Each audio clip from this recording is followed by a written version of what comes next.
Tamil Sri talk நேயர்களுக்கு வணக்கம். உங்களோட பேசுவது உங்கள் சரவணன். இப்போ நம்ம பார்க்க போகிறது அதே மலையாள சினிமாவில் இன்னொரு பெரிய ஒரு ட்விஸ்ட் ஒன்று நடந்துச்சு முந்தான நாள். அது என்னன்னா, அது அம்மா அமைப்பு மலையாள நடிகர்கள் சங்கத்தின் நிர்வாகிகள் அத்தனை பேர் கூண்டோடு ராஜினாமா பண்ணிட்டு போயிட்டாங்க. அது எப்படி நடந்துச்சு அப்படின்னு யாருக்கு தெரியல.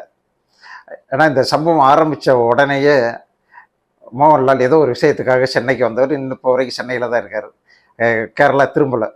கேரளா வந்தால் எல்லோரும் கேள்வி கேட்பாங்க, பதில் சொல்லணும் அப்படிங்கிற இன்னொரு பக்கம் இருந்தாலும் அவர் என்ன காரணத்துக்காக இங்கே சென்னையிலேயே இருக்காருன்னு தெரியல. அவரோட ஒய்ஃபுக்கு ஏதோ உடம்பு சரியில்லை, இங்கே ஆஸ்பத்திரியில் சேர்த்துருந்தாங்க அப்படின்னு சொன்னாங்க. உண்மையாக பொய்யோ அது தெரியல.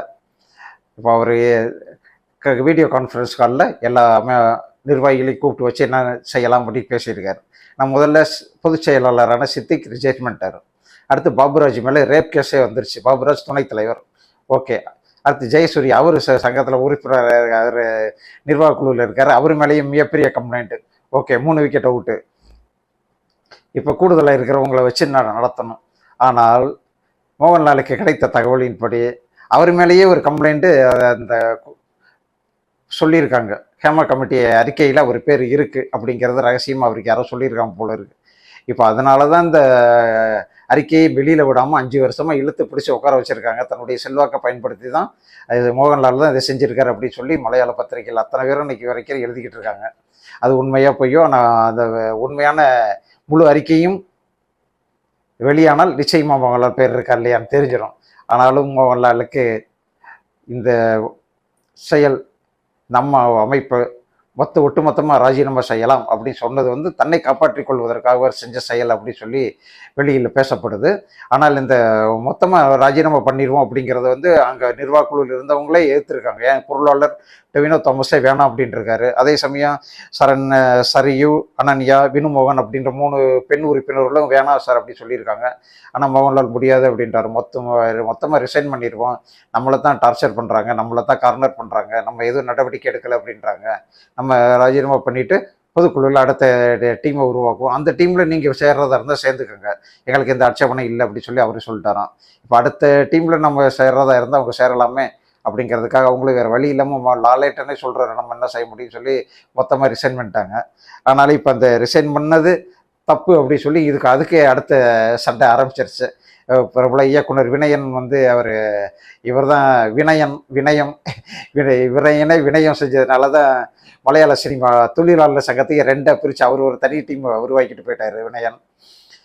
அவருக்கும் அப்போவே சண்டை ஆரம்பிச்சிருச்சு. அவருக்கும் அம்மாவுக்கும் தான் பயங்கர சண்டை, அம்மா அமைப்புக்கும் தான். அதில் திலகனை வச்சு இவர் ஒரு படம், திலகனை யாரும் படத்தில் புக் பண்ணக்கூடாதுன்னு அம்மா அமைப்பு மறைமுக உத்தரவு போட்டிருந்த சமயத்தில் இவர் தைரியமாக திலகனை பொண்ணு வச்சு ஒரு படத்தை புக் பண்ண உடனே இவர் ஒத்துழையாமை இயக்கம் கொடுக்கணும் அப்படி சொன்னாங்க. யாருக்கு? வினயனுக்கு. உடனே வினயனை அந்த சங்கத்தையே கேரள திரைப்பட தொழிலாளர் சங்கத்தை 2 பிரித்து அவர் ஒரு சங்கத்தை தனியாக ஆரம்பித்து அவர் நடத்த ஆரம்பிச்சிட்டார். இன்றைக்கு வரைக்கும் நடத்திக்கிட்டு இருக்காரு. அதனால் அவர் இன்றைக்கு வரைக்கும் அம்மா அமைப்பு மேலே அவ்வளோ கோபத்தில் இருக்கார். அதே மாதிரி திலீப் அரெஸ்ட் அப்போ திலீப்பையும் அம்மா அமைப்பையும் படு கேவலமாக திட்டி தீர்த்தார் வினயன். இன்றைக்கு வரைக்கும் அந்த வீடியோஸ் எல்லாம் அப்படியே தான் இருக்குது. அதே வினயன் இதை சொல்கிறார், என்ன பிரச்சனை இல்லாதவங்க பொறுப்புக்கு வரணும், எந்த ஒரு கண்ட்ரவர்சிக்கும் சிக்காதவங்க தான் இனிமேல் பொறுப்புக்கு வரணும், இப்படியெல்லாம் வரிசை இருக்கிறவங்க மேலேயே கம்ப்ளைண்ட் வந்தால் அமைப்பு மேலே யாருக்குமே மரியாதை இருக்காது, இப்போவும் மரியாதை போச்சு அப்படின்ட்டார். இன்னொரு தகவல் சொல்லியிருக்கிறது சம்மி திலகன். இவர் மறைந்த நடிகர் திலகனின் மூத்த மகன். இவரும் உங்கள் அப்பா ஒன்றாவே சேர்ந்து பல படங்களில் நடிச்சிருக்காங்க. நமக்கும் தெரியும், நிறைய மோகன்லாலோட படங்கள்லேயே 2 பேருமே அப்பா அம்மாவும் ஒன்றா நடிச்சிருக்காங்க. மோகன்லாலுக்கு வில்லனாவும் நிறைய படங்கள் நடிச்சிருக்கார். இவருக்கு என்ன வேண்டார், ஒரே வார்த்தை இல்லை, சோத்தில் உப்பு, உரைப்பு, புளி, காரமெல்லாம் போட்டு சாப்பிட்றவனா இருந்தால் இன்னும் ரிசைன்மெண்ட்டு போயிருப்பான் அப்படின்னு சொல்லி மோகன்லால் அப்படி ஒரு கட்டமாக திட்டியிருக்காரு. அது ரிசைன் பண்ணுறதுக்கு முன்னாடி இவருக்கு கோபம் வேறு, அப்பாவை பிளான் பண்ணி வெளியேற்றினாங்கல்ல, அதனால் இவர் இன்னைக்கு வரைக்கும் அவர் மேலே கோபத்தில் இருக்கார். அது அம்மா அமைப்பில் கூட சேரணுமா அப்படின்னா கடைசி நேரத்தில் ரொம்ப சண்டை போட்டு கடைசியாக மம்முட்டி தலையிட்டு வேணாம், பிரச்சனை வேணாம், அவங்க அப்பா இறந்துட்டார், பிரச்சனை வேணாம், சேர்த்துருங்க சொல்கிறதுனால போன இதில் தான் அவரை உள்ளே சேர்த்தாங்க. இப்போ இந்த தடவை பயங்கர கோபமாகி கத்திட்டார். இப்போ அடுத்து என்ன நடக்குமோ தெரியாது. அடுத்து இதே நிர்வாக குழுவில் இருந்த ஜாய் மேத்யூ நடிகர் திலீப் மேட்டரை விட ரொம்ப பெரிய மேட்டரில், ஆனால் இதுக்கு போய் கலைக்கணும்னு பார்த்தோம். ஆனால் லாலேட்டனின் வற்புறுத்தல், லாலேட்டு சொன்னதுக்காக அதுக்காக நாங்கள் கலைச்சிட்டோம் அப்படின்ட்டு இவர் ஓப்பன் மைண்டில் அடிச்சுட்டு போயிட்டார். அடுத்து ஸ்வேதா மேனன் வந்து இவங்க ஏற்கனவே போன நிர்வாக குழுவில் துணைத் தலைவராக இருந்த அம்மா இந்த நடிகை. இவங்க இந்த ரிசைன் பண்ணது தேவையே இல்லாதது, வேணும்னா யார் யார் மேலே கம்ப்ளைண்ட் இருக்கோ அவங்க மட்டும் ரிசைன் பண்ணிட்டு அந்த போஸ்ட்டுக்கு பொதுக்குழுவில் தேர்ந்தெடுத்திருக்கலாம், இது வந்து தேவையில்லாது. ஆனாலும் லாலேட்டர் ரிசைன் பண்ணனால திரும்பி வரலைன்னு சொன்னால் பிருத்திவிராஜை தலைவராக்கிடுவோம், அவர் தான் பொருத்தமான நபர் அப்படின்னு சொல்லிட்டாங்க. ஏன்னா பிருத்திவிராஜ் வந்து இந்த ஹேமா கமிட்டி அறிக்கையை முழு மனதோட வரவேற்கிறேன் அப்படின்ட்டார். அவர் கண்டிப்பாக நான் முழு வரவேற்கிறேன், இதில் தவறு செஞ்சாங்க எவ்வளோ பெரிய ஆளாக இருந்தாலும் சரி அவங்க பேர் ஹேமா கமிட்டி அறிக்கையில் வந்துச்சுன்னா அவங்கள சங்கத்தை விட்டு நீக்கிடணும். அதுக்கப்புறம் இந்த படம் அந்த கோர்ட்டு தீர்ப்பு வர வரைக்கும் அவங்களுக்கு எந்த படத்துலையும் நடிக்க வாய்ப்பு தரக்கூடாதுன்னு போல்டாக பேசியிருக்காப்புல. அதனால் இவரை கொண்டு வரணும் அப்படி சொல்லிட்டாங்க. இதில் என்ன ட்விஸ்ட்னா, இதே பிருத்திவிராஜ் கூட நடிக்கத்தான் அந்த நடிகை அர்த்தராத்திரியில் திருச்சூரில் இருந்து கொச்சிக்கு வந்துக்கிட்டு இருந்தாங்க இவங்க படத்தில் நடிக்கிறதுக்கு, இவரோட படத்தில் நடிக்கத்தான். அதனால் அப்போவே இவர் கொலவெறி கோபத்தில் இருந்த பிருத்திவிராஜ் இப்போ இன்னும் கொஞ்சம் கோபம் ஜாஸ்தியாச்சு, ஓப்பனாக அடிச்சிட்டார். எவ்வளோ பெரிய ஆளாக இருந்தாலும் சரி சங்கத்தை விட்டு நீக்கணும் அப்படின்னு அடித்து சொல்லிட்டாப்புல. அடுத்து பாக்கியலட்சுமின்னு ஒரு பெண்ணிய போராளி அப்படின்னு தான் மலையாள சினிமாவில் சொல்லுவாங்க. அந்த அம்மா டப்பிங் ஆர்டிஸ்ட்டு, எல்லா மலையாள நடிகைகளுக்கும் டப்பிங் கொடுத்தது இந்த அம்மா தான். இவங்க வந்து செயற்குழுவில் 50% இருக்கணும், அப்போ தான் அவங்க சொல்கிறத பெண்கள் சொல்கிறத அங்கே முன்னெடுப்பாங்க, அதனால் வரக்கூடிய பொதுக்குழுவில் இதை பற்றி மற்றவங்க பேசணும், நடிகைகள் பேசணும்னு உசுப்பி விட்டுருக்காங்க. கடைசியாக நம்ம பார்வதி திரு ஓத்து, இந்த அம்மா அந்த WCC உமன்ஸ் கலெக்டிவ் அந்த அமைப்பில் உருவாக்கினவங்கள இவங்களும் ஒன்று. இவங்க ரம்யா நம்பீசன், ரீமா கல்லிங்கால், நடிகை ரேவதி, பிரியாமணி, பத்மபிரியா எல்லாம் சேர்ந்து தான் இந்த பார்வதி திரு அது எல்லாம் சேர்ந்து தான் இந்த WCCயை ஆரம்பித்தாங்க. அந்த அமைப்பில் இருந்துக்கிட்டு உள்ளே இருந்து கல்லெறியக்கூடாதுங்கிற இவங்கெல்லாம் சங்கத்தை விட்டு வெளியில் போயிட்டாங்க. இப்போ யாரும் இந்த சங்கத்தில் இல்லை. இப்போ சங்கத்தில் இருக்கிறது இவங்க ரேவதியும் பிரியாமணி மட்டும்தான் இதில் இருக்காங்க இப்போதைக்கு.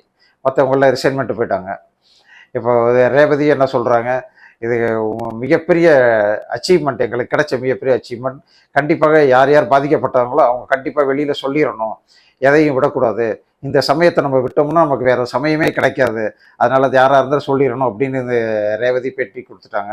பார்வதி வந்து என்ன சொல்கிறாங்க, சினிமாவில் நீங்கள் காட்ஃபாதரை தேடாதீங்க, ஷூட்டிங் லொக்கேஷனில் தேடாதீங்க, சங்கத்தில் தேடாதீங்க, எங்கேயுமே கிடைக்க மாட்டாங்க, எந்த ஆம்பளையும் கிடைக்க மாட்டாங்க, அதனால் ராஜினாமா அம்மா அமைப்பு ராஜினாமா பண்ணதே இங்கே எல்லாம் இவ்வளோ அட்டூழியம் நடந்திருக்கிறது அப்படிங்கிறதுக்கு சாட்சி தான், அதனால் தாராளமாக அவங்க ராஜினாமா பண்ணதை நான் வரவேற்கிறேன் அப்படின்னு சொல்லிட்டு போயிட்டாங்க.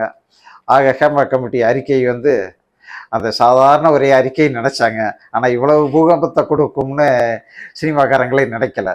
இப்போ இந்த பிரச்சனையில் கருத்து சொல்லாதவங்க இது வரைக்கும் ரெண்டு பேர், ஒன்று மோகன்லால், இன்னொன்று மம்முட்டி எப்போவுமே வீட்டை விட்டு வெளியே வர மாட்டார். இந்த ரவி வெளியில் வரலை, அவர் எங்கேயாவது வெளியில் வர வேண்டிய சூழல் இருந்தது. இப்போ ஒரு 3 நாளைக்கு முன்னாடி நடிகர் சித்திக், அதாவது அவருடைய பெயர் இழுக்கப்படுவதற்கு முதல் நாள் நைட்டு அவருடைய வாழ்க்கை வரலாற்று பயோகிராஃபி புத்தகம் ரிலீஸ் பண்ண வேண்டிய கட்டாயம், அதை வந்து மோகன்லால் கொடுக்க மம்முட்டி பெற்றுக்கொள்வதாகத்தான் ஏற்பாடு பண்ணியிருந்தாங்க.